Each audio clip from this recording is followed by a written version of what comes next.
Hello बच्चों, जय श्री राम। कैसे हैं आप सभी? ठीक है। हम जो है आज लेक्चर नंबर 2 हमारे 9th क्लास की इकोनॉमिक्स जो हम कवर कर रहे थे उसको स्टार्ट करने वाले हैं। इससे पहले उम्मीद करता हूँ आपने बाकी के लेक्चर जो मैंने प्लेलिस्ट में डाले हैं वो सब देख लिए होंगे, क्योंकि उसके बिना बेटा इकोनॉमिक्स शायद उतनी समझ में ना आए। समझ में आ जाएगा लेकिन उतने नहीं आएगा। तो इस लेक्चर को स्टार्ट करने से पहले बाकी के 2 वीडियो देख के आ जाओ, देन इसको स्टार्ट करना हमें। तो हमारा चैप्टर नंबर फर्स्ट चल रहा था स्टोरी ऑफ विलेज पालमपुर, और उसमें हम कॉन्सेप्ट को समझ रहे थे कि इकोनॉमिक्स के कॉन्सेप्ट क्या होते हैं, है ना। तो कुछ जो हमने समझ लिया था, कुछ जो हम अब समझना चालू करते हैं।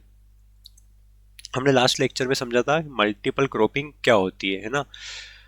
जो किसान होते हैं वो अपनी फिक्स जो जमीन होती है, जो एग्रीकल्चर फील्ड होती है, उसी पर प्रोडक्शन बढ़ाने के लिए क्या कर सकते हैं। तो हमने लास्ट क्लास में जो लास्ट टॉपिक पढ़ा था वो था मल्टीपल क्रॉपिंग। ठीक है। और आज जो हम समझने वाले एक नया टर्म है वो है इंफ्रास्ट्रक्चर। अब ये इंफ्रास्ट्रक्चर आपने पहले सुन रखा होगा और नहीं, तो आज हम समझ लेंगे कि इंफ्रास्ट्रक्चर होता क्या है। देखो बेटा, इंफ्रास्ट्रक्चर जो होता है ना, सिंपल सी अगर लैंग्वेज में आपको बोलूं तो वो होता है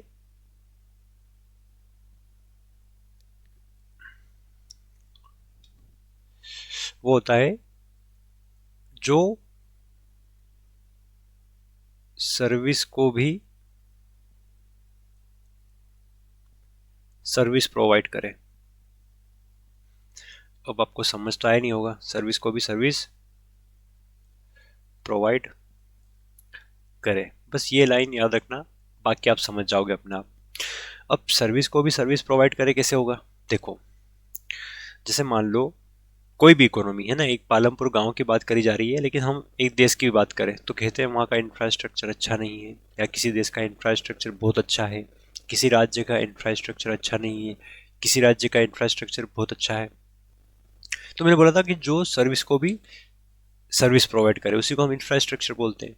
अब इसका मतलब हम समझते हैं कुछ ऐसे, जैसे मान लो आप के गांव में डॉक्टर नहीं था। ठीक है। अब डॉक्टर नहीं था तो सरकार ने क्या करा, एक डॉक्टर जो है आपके गांव में अलॉट कर दिया। ओके, ठीक है, डॉक्टर तो मिल गया। लेकिन डॉक्टर तो सरकार ने आपके गांव में पहुंचा दिया, लेकिन मान लो वो हॉस्पिटल जो है वो आपके गांव से 2 किलोमीटर दूरी पर बनाया गया। ठीक है।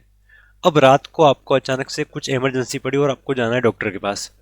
अब 2 किलोमीटर दूर आपको जाना है, तो सबसे पहले आपको जो है, आपके पास गाड़ी वाड़ी नहीं थी, तो आपने सोचा कि एक काम करते हैं, एम्बुलेंस को बुला लेते हैं। ठीक है। अब एम्बुलेंस जो आई, आपने फ़ोन लगाया कि इमरजेंसी है, हमारे घर पर एम्बुलेंस पहुंचा दीजिए। तो पता चला कि एम्बुलेंस तो हमारे हॉस्पिटल में सुविधा है ही नहीं। ठीक है। फिर आपने बोला एक काम करते हैं, हम अपने गांव से कोई व्हीकल, कोई गाड़ी वगैरह लेते हैं और चल जाते हैं। जैसे आपने गाड़ी वगैरह ली अपने गांव से आसपास से, और आपको 2 किलोमीटर जाना था, तो पता चला वहाँ का रोड बहुत ख़राब है, जो रोड है वो बहुत ज़्यादा ख़राब है। फिर आप हॉस्पिटल पहुँचे तो आपको पता चला कि वो जो बिल्डिंग है, वो डॉक्टर की जो हॉस्पिटल की जो बिल्डिंग है उसकी कंडीशन भी बहुत ख़राब है। फिर डॉक्टर के पास जो टूल्स होने चाहिए इलाज, मान लो ऑपरेशन की जरूरत पड़ गई, तो डॉक्टर के पास ऑपरेशन करने के लिए जो टूल्स होने चाहिए, जो इक्विपमेंट होने चाहिए, जो भी मेडिकल टूल्स होने चाहिए, वो कुछ भी नहीं है। अब आप एक बात बताओ, डॉक्टर तो सर्विस का काम देता ही है, आप डॉक्टर के पास जाते हो तो क्या डॉक्टर हमें सर्विस देता है अपनी तरफ से जो भी नॉलेज है? ठीक है। हाँ भैया, डॉक्टर जो है सर्विस का काम कर रहा है, लेकिन डॉक्टर को भी तो सर्विस की जरूरत पड़ रही है। एम्बुलेंस, वहाँ रोड अच्छा होना चाहिए, बिल्डिंग अच्छी होनी चाहिए, उनके टूल्स अच्छे होने चाहिए। तो देखो मैंने क्या बोलता, जो सर्विस को भी सर्विस प्रोवाइड करे उसी को इंफ्रास्ट्रक्चर कहते हैं। यानी कि एम्बुलेंस की सुविधा होती, अगर रोड अच्छा होता, अगर वहाँ की बिल्डिंग अच्छी होती, वहाँ के टूल्स वगैरह सब अच्छे होते, हम बोलते कि भाई उस गांव का इंफ्रास्ट्रक्चर बहुत अच्छा है। वैसे ही एक देश में रोड अच्छे हैं, वहाँ की जो जितनी भी सुविधा है वो सारी अच्छी है, ट्रांसपोर्ट अच्छा है, इलेक्ट्रिसिटी अच्छी है, एजुकेशन अच्छा है, हेल्थ अच्छी से है, तो हम बोलते हैं कि उस देश का इंफ्रास्ट्रक्चर बहुत अच्छा है। किसी देश में ये सारी सुविधा नहीं होती तो हम बोलते हैं उस देश का इंफ्रास्ट्रक्चर काफ़ी ख़राब है। तो वैसे पालमपुर गांव में इंफ्रास्ट्रक्चर वर्ड नहीं आता है, बट मैंने आपको समझा दिया क्योंकि इकोनॉमिक्स आप पढ़ रहे हो, तो आपको इस शब्द के बारे में पता होना चाहिए कि इंफ्रास्ट्रक्चर होता क्या है। तो आई होप इस कहानी से थोड़ा आपको अंदाजा लग गया होगा कि इंफ्रास्ट्रक्चर क्या होता है, कुछ आप समझोगे। जैसे कि इसमें लिखा हुआ भी है कि इंफ्रास्ट्रक्चर जो होता है वो होता है, infrastructure refers to all the basic facility. Facility मतलब जो सर्विस को भी सर्विस प्रोवाइड करे, तो वो facility and services that help an economy. Economy मतलब आप समझ लो एक देश, है ना। मैंने पहले आपके पहले वीडियो में बता दिया इकोनॉमिक्स क्या होता है, इकोनॉमी क्या होता है। अगर आपको नहीं पता है तो वो वीडियो देख के आइए। एक इकोनॉमी और एक विलेज, है ना। विलेज इसलिए लगाया गया है क्योंकि हम जो चैप्टर पढ़ रहे हैं उसमें एग्जाम्पल जो लिया गया है वो विलेज का लिया गया है। फंक्शन प्रॉपरली एंड ग्रो, वो अच्छे से कार्य कर सके और अपने आप को ग्रो कर सके, ठीक है। जैसे कि रोड होना चाहिए, जैसे कि ट्रांसपोर्टेशन अच्छा होना चाहिए, जैसे कि इलेक्ट्रिसिटी, जैसे स्कूल, जैसे हॉस्पिटल, और भी बहुत सारे होते हैं। तो अगर किसी देश में, अगर किसी गांव में, अगर किसी राज्य में, अगर किसी सिटी में, शहर में ये जो सुविधा है सरकार की तरफ से होनी चाहिए, अगर होती है तो हम बोलते हैं वहाँ का इंफ्रास्ट्रक्चर बहुत अच्छा है। जैसे फॉर एग्जांपल हम मध्य प्रदेश में रहते हैं, मध्य प्रदेश में रोड की क्या कंडीशंस है, हम कह ही नहीं सकते कि हमारा रोड का इंफ्रास्ट्रक्चर बहुत अच्छा है।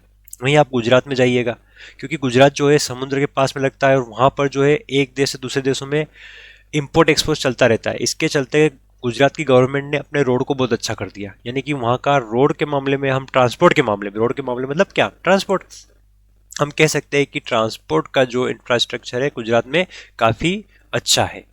तो इंफ्रास्ट्रक्चर का मतलब अपने को समझ में आ गया होगा, है ना।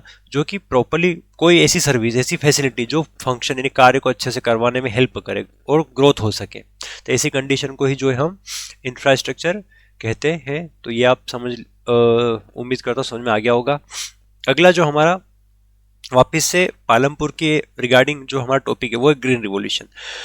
हमने पढ़ा था कि पालमपुर में बहुत छोटे छोटे फार्मर्स जो होते हैं जिनके पास ज़मीन कम थी, और हमारे देश की हम बात करें तो देश में भी यही स्थिति है कि अधिकतर जो 80% जो किसान हैं उनके पास जो है 1 हेक्टेयर से भी कम ज़मीन है, यानी कि 5 बीघा से भी कम ज़मीन आती है, 4 बीघा से भी कम ज़मीन आती है।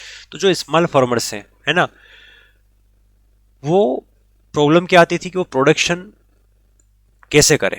अब ज़मीन तो कम है लेकिन उसमें प्रोडक्शन जो था है उसको बढ़ाना था। अब प्रोडक्शन बढ़ाने के लिए हम क्या क्या कर सकते थे, तो सबसे पहले हम पढ़ के आए थे कि एक तो जो है किसान मल्टीपल क्रॉपिंग कर सकता है। अब मल्टीपल क्रॉपिंग हमने समझ लिया था, एक साल में आप एक से ज़्यादा फसल बो दो, है ना। आपने सबसे पहले सोयाबीन लगा दिए, फिर आपने मान लो मटर लगा दिए, फिर लास्ट में आपने गेहूं लगा दिए। तो आपने उसी ज़मीन में क्या करा, मल्टीपल क्रॉपिंग करी। तो उससे क्या होगा, एक साल के अंदर 3 फसल आ जाएगी, तो आपके प्रोडक्शन बढ़ जाएगा, ठीक है। और उसी का हिस्सा है आज का टॉपिक ग्रीन रिवॉल्यूशन। देखो, ग्रीन रिवॉल्यूशन एक सरकार की तरफ से पहल थी, है ना, प्रोडक्शन बढ़ाने के लिए। जब हमारा देश आज़ाद हुआ तो हमारे सामने फूड सिक्योरिटी को लेकर प्रॉब्लम थी। फूड सिक्योरिटी मतलब खाने पीने को लेकर हम दूसरे देशों पर निर्भर हुआ करते थे। तो ऐसे में सरकार ने बोला कि हमें अपने देश में जो फूड ग्रेन्स हैं उनको बढ़ाना पड़ेगा, उनका प्रोडक्शन बढ़ाना पड़ेगा। तो ये काम तो फार्मर करेंगे। तो फार्मर को एक तो बोल दिया ठीक है आप मल्टीपल क्रॉपिंग करो, वो तो चलेगा।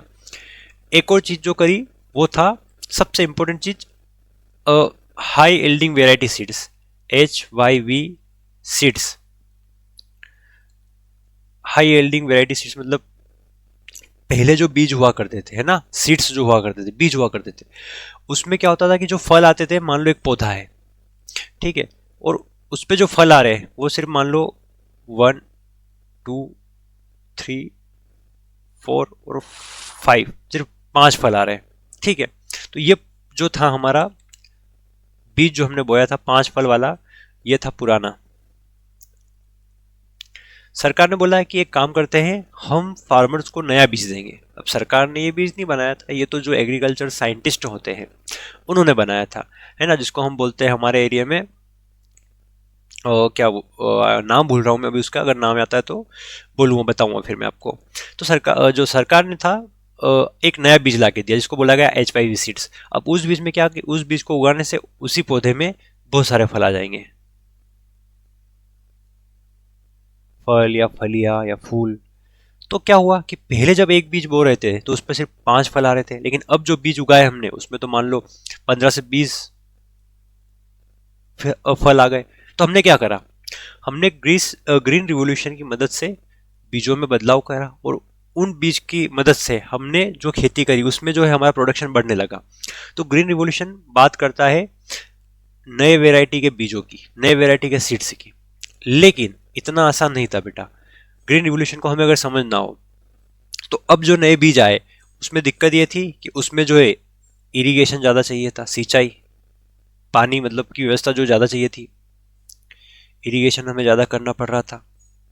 फिर हम बात करें तो इसमें पेस्टिसाइड्स एंड फर्टिलाइजर, खाद और दवाई जो है वो ज़्यादा चाहिए थी। फिर इसमें मॉडर्न इनपुट चाहिए थे।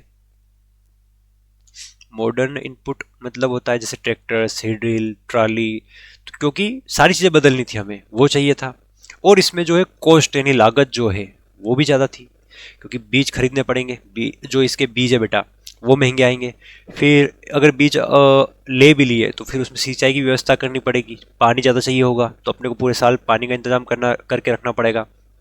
फिर हम बात करें उसमें फर्टिलाइजर, पेस्टिसाइड्स, दवाइयाँ, खाद, पैसे उसमें भी देने पड़ेंगे। फिर हम बात करें मॉडर्न इनपुट, जो कि है ना यहाँ पे लिखा है ना मॉडर्न इनपुट, ट्रैक्टर, ट्राली वगैरह जो भी चाहिए होगा, सीडल वगैरह, थ्रेसर मशीन वगैरह, हार्वेस्टर मशीन वगैरह, तो इन सब में भी खर्चा आता है। तो इसमें एक तो कॉस्ट बहुत ज़्यादा चाहिए होती थी।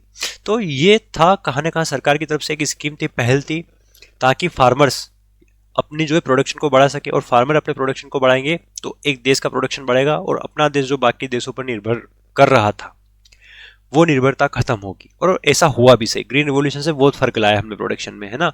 तो हमने समझा कि ग्रीन रिवॉल्यूशन था क्या, और ये 1960 के लास्ट लास्ट तक ये जो स्कीम लागू की गई थी। ग्रीन रिवॉल्यूशन क्या था? A change in farming practice using, जो भी फार्मिंग प्रैक्टिस यूज थे, मतलब जो भी हम खेती कर रहे थे उसमें एक बदलाव लाना, उसमें चेंज लाना, उसी को ग्रीन रिवॉल्यूशन कहा गया। क्या क्या बदलाव करे? सबसे पहले हमने हाई यील्डिंग वेराइटी सीड्स, अत्यधिक उपज वाले बीज का प्रयोग करा। इरिगेशन को हमने बढ़ाया, केमिकल फर्टिलाइजर का बहुत यूज करा, पेस्टिसाइड मतलब दवाइयाँ, है ना। और मॉडर्न इक्विपमेंट, जो भी नई नई मशीनें थी उनका इस्तेमाल करना था। तो ये जो हमने चेंज करा, उसी चेंज को क्यों करा? प्रोडक्शन के लिए, उसी को ग्रीन रिवॉल्यूशन कहा गया। उसका इम्पेक्ट क्या हुआ, क्या इससे चीजें बदली? उसके इम्पेक्ट की हम बात करें ग्रीन रिवॉल्यूशन के, तो उसका इम्पेक्ट रहा increase in food grain production. हमने अपना जो प्रोडक्शन को बढ़ाया, है ना। बेनिफिटेड मेनली लार्ज फार्मर्स, पर ये इम्पेक्ट ये हुआ कि बड़े किसानों को फायदा मिला। छोटे किसानों के पास तो वो पैसा ही नहीं था कि वो ग्रीन रिवॉल्यूशन के महंगे बीज, खाद, दवाई इनको खरीद सके। तो बेनिफिटेड मेनली लार्ज फार्मर्स, ये इसकी लिमिटेशन भी हम कह सकते हैं। इंक्रीज्ड इनइक्वालिटी, है ना, उससे इनइक्वालिटी मतलब गैर बराबरी जो है वो बढ़ी, बराबरी नहीं, इनइक्वालिटी बढ़ी। क्यों? बड़े किसान और उनकी इनकम बढ़ती गई ग्रीन रिवॉल्यूशन की मदद से, और छोटे किसान और रह गए, क्योंकि अब बड़े किसान ही इतना प्रोडक्शन कर पा रहे थे कि छोटे किसान का जो प्रोडक्शन था वो किसी काम का नहीं बच रहा था। तो कहाँ न कहाँ इससे जो है इनइक्वालिटी, असामान्यता बढ़ी, because small farmers could not afford costly inputs, जो जैसा कि मैंने आपको बताया। तो ग्रीन रिवॉल्यूशन का ये इम्पेक्ट रहा। हालांकि बेटा ग्रीन रिवॉल्यूशन के फायदे भी हमें हुए, हमारा देश जो है वो सेल्फ डिपेंडेंट बना, आत्मनिर्भर बना, ठीक है। तो उसके नुकसान भी हुए। नाउ हमारा नेक्स्ट जो टॉपिक है वो है concept of land distribution system. अब लैंड डिस्ट्रीब्यूशन सिस्टम की हम बात करें, ये क्या है? देखो, जो लैंड अनइक्वल लैंड होल्डिंग्स की बात हो रही है यहाँ पर, जो बात हो रही है अनइक्वल लैंड होल्डिंग। ये क्या होता है? अनइक्वल लैंड होल्डिंग का मतलब है कि हमारे देश में जितने भी खेत है, मान लो हमारे देश में इतनी जमीन है, तो हम कह सकते हैं कि इतना जो हिस्सा है वो 10 लोगों के पास है, और ये जो बाकी हिस्सा बचा ये 50 लोग के पास है। अब देखो, ये हिस्सा 50 लोगों के पास, मतलब इसका बंटवारा 50 लोगों में करो, और इतना बड़ा हिस्सा जो है वो 10 लोगों में करो। तो ये सच में भी हमारे देश की स्थिति है। कुछ लोग बड़े किसान हैं और अधिकतर छोटे किसान हैं, क्योंकि कम जमीन ज्यादा लोगों में बटी हुई है और ज्यादा जमीन कम लोगों में बटी हुई है। तो इसी को बोला गया है लैंड डिस्ट्रीब्यूशन सिस्टम या अनइक्वल लैंड होल्डिंग। अब उससे हुआ क्या कि जो अधिकतर लोग जो थे, उनकी जो प्रॉब्लम ये रही कि लो लेवल ऑफ इनकम, उनके पास उतने पैसे आएंगे ही नहीं। अब ग्रीन रिवॉल्यूशन जब आया तो इन 10 लोगों ने तो उसको ग्रीन रेवोल्यूशन को अपना लिया, 50 लोग तो क्या हुए, रह ही गए ना बेटा, ग्रीन रेवोल्यूशन का फायदा उठा ही नहीं पाए। तो अमीर और अमीर बन गए, गरीब और गरीब बन गए। तो यही हमें इसमें समझना भी था। तो डिस्ट्रीब्यूशन ऑफ लैंड मतलब land is not distributed equally, जो जमीन है वो बराबर रूप से बटी हुई नहीं है, हमें पता ही है।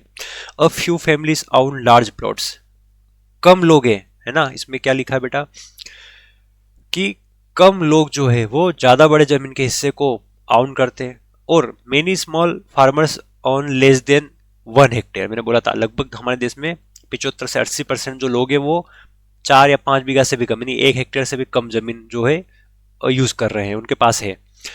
और उसके बाद हम बात करें सम फैमिलीज आर लैंडलेस, और उसमें से भी बहुत सारे लोग जो है उनके पास जमीन है ही नहीं। वर्क एज अ लेबरर, वो जो है एक बाकी बड़े किसान के यहाँ जो है मजदूर की तरह काम कर रहे होते हैं, तो ये भी एक समस्या आती है। Land inequality causes income inequality, अब जमीन ही कम होगी तो उससे इनकम जो होगी वो भी क्या होगी, कम होगी। तो ये जो है डिस्ट्रीब्यूशन ऑफ लैंड, ये आपको समझना है कि क्या होता है। उसके बाद हमारा अगला टॉपिक है फार्म लेबर, है ना। लेबर्स के टाइप कैसे कैसे होते हैं, तो सिंपल सा टॉपिक है। फैमिली लेबर होता है, फैमिली लेबर मतलब वर्क विथआउट वेज, है ना। जैसे कि मेरे पास अगर 2-4 हेक्टेयर जमीन है ना, तो हम घर के लोग अगर 7-8 हैं तो हम ही हमारे खेत पे काम कर रहे हैं, हम बाहर के मजदूर को खरीद ही नहीं रहे, तो हम बोलेंगे हम जो है फैमिली लेबर से काम कर रहे हैं और वर्क विथआउट वेज। अब हमें कोई पैसा नहीं मिलेगा, लास्ट में जाकर जो फसल होगी, जो फूड ग्रेन होगा वो बेचेंगे, वो प्रॉफिट हमारा होगा, लेकिन अभी हमें कोई मजदूरी नहीं मिलेगी। तो ऐसे को हम बोलते हैं फैमिली लेबर। फिर होता है हायर लेबर। हायर मतलब पेड डेली वेजेस, है ना। मुझे कल काम था, मैंने कल मजदूरों को बुलाया और कल का पैसा कल दे दिया, तो हम बोलते हैं हायर लेबर। फिर 4 दिन छुट्टी क्योंकि मुझे कुछ काम नहीं था, फिर 5वें दिन मुझे वापस काम आ गया, वापस उन मजदूरों को बुलाया, वापस उनको जो है उनका जो पैसा था, वेतन था, दे दिया। तो ये होते हैं हायर्ड। परमानेंट लेबर वो होते हैं मंथली सैलरी पर, जैसे जो बड़े किसान होते हैं वो परमानेंट लेबर रखते हैं, क्योंकि लास्ट में जाकर वो कहाँ मजदूर को ढूंढेंगे। तो ये टाइप्स ऑफ लेबर होते हैं, वो कोई बड़ी बात नहीं है। फिर हम बात करें वाई लेबर्स अर्न लेस, है ना। जो मजदूर होते हैं वो कम क्यों कमा पाते हैं। देखो एनसीईआरटी में तो कुछ सिंपल सी बातें दे रखी है कि जो फार्मर होते हैं वो कम क्यों कमाते हैं, है ना। लेकिन जैसे कि उसमें एनसीईआरटी की हम बात करें तो लिखा है कि क्योंकि मजदूर बहुत ज़्यादा है ना। क्या लिखा है, मजदूर ज़्यादा है। अब मजदूर ज़्यादा है तो होगा क्या कि लोग की डिमांड कम है। अब ज़्यादा मजदूर है तो वो बोल देंगे ठीक है भैया 500 की जगह 200 ही दे दो, है ना, हमें रख लो। तो मजदूर ज़्यादा है, वो एक इशू बन सकता है। फिर हम बात करें तो उतनी डिमांड है नहीं, अब मजदूर ज़्यादा होंगे तो डिमांड जो होगी वो कम होगी, डिमांड जो होगी वो कम होगी। फिर कोई मिनिमम फिक्स्ड पैसा नहीं है ना। हमारे देश में अभी भी कोई मिनिमम फिक्स्ड पैसा, सॉरी, कोई मिनिमम वेजेस फिक्स नहीं है कि भैया आप आओगे तो कम से कम 500 तो देने ही नहीं, ऐसा कुछ भी नहीं है ना। कम से कम वो डिपेंड करता है कि किसान कितने में बात कर रहा है। किसान ने 200 में बात कर ली तो 200 में जाना पड़ेगा, किसान ने 300 में बात कर ली तो 300 में जाना पड़ेगा। तो ये भी एनसीईआरटी हमारी जो है बताती है। और फिर हम बात करें तो अगला गए वर्कर आर फोर्स्ड, है ना। फोर्स्ड करा जाता है उनपे कि इतने में ही आ जाइए, जबरदस्ती कि ठीक है हम आपको 300 ही देंगे, आपको 400 ही देंगे, आपको 500 ही देंगे। तो ये हमारी एनसीईआरटी बताती है। पर मैंने एक बात बोली है कि एनसीईआरटी बताती है वो सच नहीं हो सकता पूरी तरीके से। देखो सच तो ये है कि हमने, हालांकि एनसीईआरटी ने एक चीज़ और बताई है कि जब हमारे, मान लो हमारे देश में ये ज़मीन है ना, हमारे देश में अगर ये ज़मीन है तो ज़्यादा बड़ा हिस्सा 10 लोग चला रहे हैं और इतने बड़ा हिस्सा 50 लोग चला, तो ये 50 लोग जब मजदूर को हायर करेंगे तो पहले बात तो इनके पास खुद के पास जब इनकम नहीं है तो दूसरों को इनकम देंगे कहाँ से।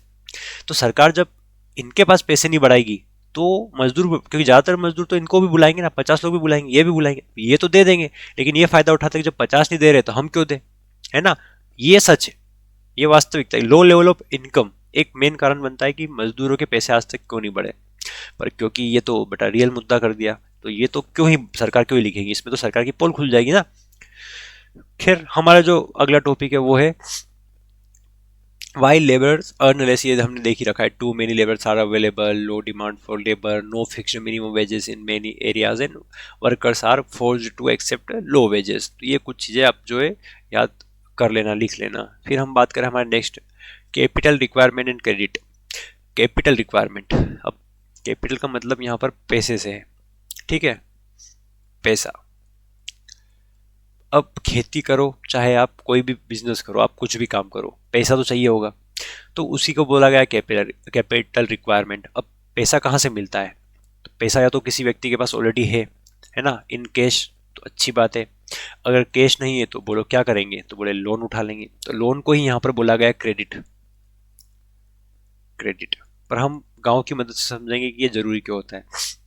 देखो, खेती करनी है, ठीक है, अगर आपको खेती करनी है तो सीधी सी बात है, सिंपल सी बात है, आपको पहले पैसा लगाना पड़ेगा।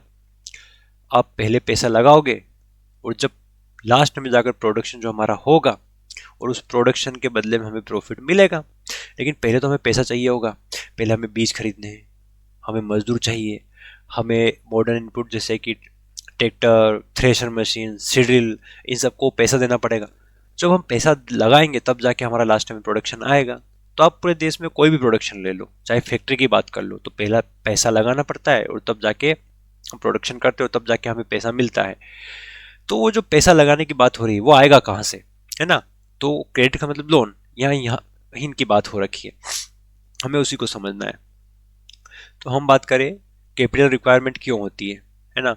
Capital requirement, farming require money for buying seeds, अगर बीज खरीदने हैं, फर्टिलाइजर खरीदना है, दवाई खरीदनी है, इरिगेशन का कोई सिस्टम खरीदना है, मजदूरों को पेमेंट करना है, कोई मशीनरी खरीदना है, या ट्रांसपोर्ट, है ना, एक जगह से दूसरी जगह हमें अनाज को ले जाना है, तो उसमें भी पैसा लगाना पड़ेगा। तो पैसा तो चाहिएगा ही चाहिएगा, जिसको बोलते हैं कैपिटल रिक्वायरमेंट।